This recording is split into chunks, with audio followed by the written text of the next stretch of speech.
Hey guys, Coach Kurt. So this video today is about what is better, Sambo or Brazilian Jiu Jitsu. I know that there's always been that question in a lot of people's minds, and I guess the answer is it depends on what you want and what you're looking for.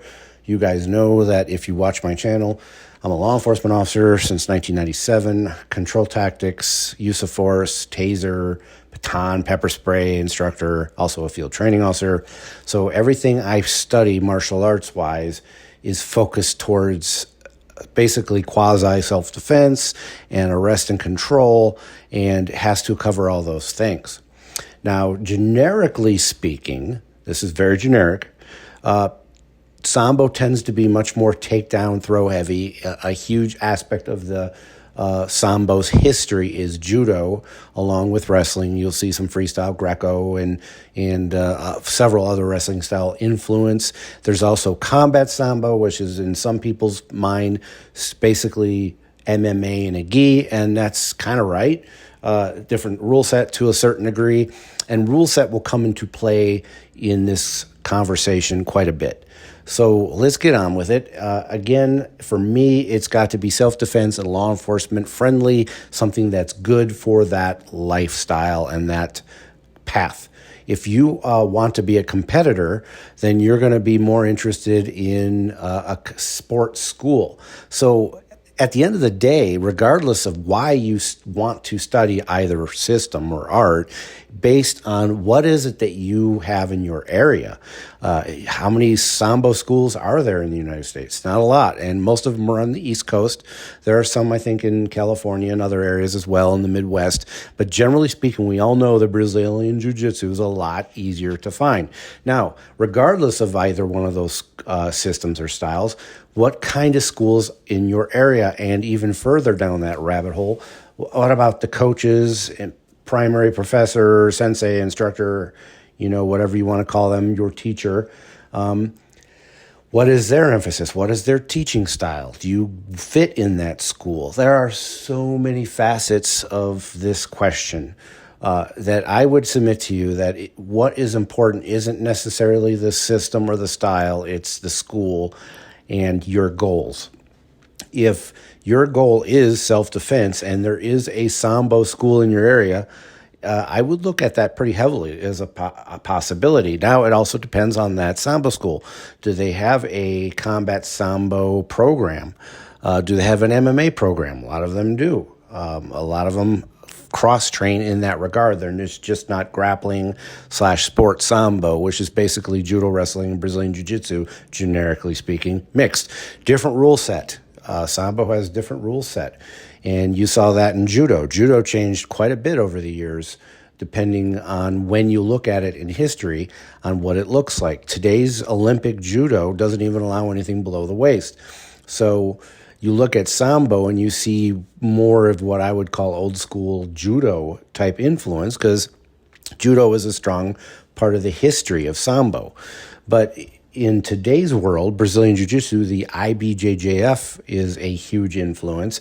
Not quite as much as it used to be. Now you've got a lot of other organizations and people out there like Eddie Bravo and a lot of no-gi schools and influences in Jiu-Jitsu. But generally speaking, a sports school isn't going to emphasize the takedowns as much. Now, again, I'm speaking generically. There are a lot of schools out there that are jiu-jitsu schools that have a really strong judo program or wrestling program and coaches, and they really emphasize the hell out of that. And that's good if that's what you're looking for. Also, you might want to configure into your search, how old are you? Are you like, I'm 53 with bad knees and a bad hip. I started training some judo on the side recently, and I did that for a few months, and I enjoyed the hell out of it, but it was just too hard on me. I work 50-plus hours a week. I have, again, like I said, bad knees, bad hip. Judo was just too hard. You guys know, if you watch my channel, I teach and train Taiho Jitsu. I also train Gracie combatives on the side with a fellow martial arts friend who is a Danzanru black belt, and we're both cross-training in the Gracie combatives. I also have a Gracie survival tactics influence and background because I've trained in Gracie survival tactics. Look that up if you're interested. But at the end of the day, what really matters is the school and what they push and what they train. Now, if you are someone like me who is, yes, I do it for the job, it's got to be self-defense and law enforcement friendly, but I'm more of a hobbyist at heart. And I can retire this year if I want, but I'll probably wait till next year or maybe even the year after. It all depends on, at this point, do you have 3 bad days in a row? It could be now, it could be 2 years from now, but I digress. I'm looking at something I can do into my old age. So I'm looking for a school that isn't, super competitive, high octane, a bunch of young bucks, that are dog eat dog, just tossing people around and breaking people. And some of those schools have like everybody wants to win at practice mindset. And that's just not me. That's why Gracie Combatives and Gracie Jiu Jitsu, a lot of your Torrance influence schools are attractive to your average Joe because their mindset is it's universal jiu-jitsu. It's good for everyone. It's designed for the competitor. It's strictly influenced for self-defense, at least at the combatives level. And then when you get to the Gracie master cycle, that's when you start talking jiu-jitsu against jiu-jitsu. And that's when they really start going down the rabbit hole of jiu-jitsu. But that first 6-8 months to a year is all self-defense oriented. And if that's what you're interested in, then you're going to have to find a school, regardless if it's Sambo, regardless if it's jiu-jitsu, or even an MMA gym. Well, most of those are, we'll get into that in a second, are going to be, with the competition mindset. Like if you go to an MMA gym, you got to know that everybody there is, there's quite a few soccer moms and regular Joes like me that are just training for the fun of it, but there's going to be a huge influence of people there that want to be the next world champion. And you've got to know that, is this a safe place for me to train? Am I going to be clobbered, or am I be able to recover for the next workout? I can't afford to be broken because I don't have a desk job where I can have my arm in a cast, If I get hurt training, it affects my world quite a bit.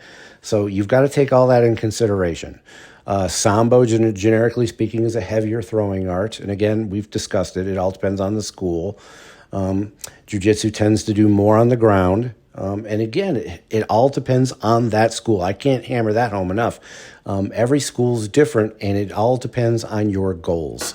If you can find the right school for you, then you've won. It doesn't matter if it's jiu-jitsu. It doesn't matter if it's judo. It doesn't matter if it's Sambo. At the end of the day, that's what matters, is you find the school that matches for you. Don't be hung up on which style it is. That being said, I think I've already mentioned that if there was a Sambo school in my area, I'd at least check it out pretty hard. I work out at a jiu-jitsu school separate from my friend I train combatives with, and it's a very universal school. A lot of people there are just regular Joes who are interested in learning jiu-jitsu for fun, fitness, and self-defense. They have Muay Thai classes, they've got some grappling MMA style classes, and they have gi and no gi. And they have the mindset that your jiu-jitsu should be pretty universal. For me, my jiu-jitsu needs to help me out on the job. On screen, you see this smaller female manhandling the hell out of this guy in this hoodie, because she obviously has some good training. She's able to translate that effectively, and she's doing it without having to strike the hell out of them. It's not that I don't practice striking. If you watch my channel, I emphasize that. But I want to be objectively reasonable when I control a suspect on the street who's resisting arrest. I want to be able to arrest them without striking if I can avoid it. And when I do strike, I have that mindset, and you've heard me use this term on the channel, I call them the little VA strikes. They're just little strikes to get them to get their guard up so I can manipulate their arms, affect their kazushi, off-balance them, and get them to do what I want them to do. So I guess, again, at the end of the day, it's not the system. One is not better than the other. It depends on you, what you want, and the schools in your area. Everybody like, subscribe, and share. Take care. Have a nice day. Let's roll. Hey, let's be careful out.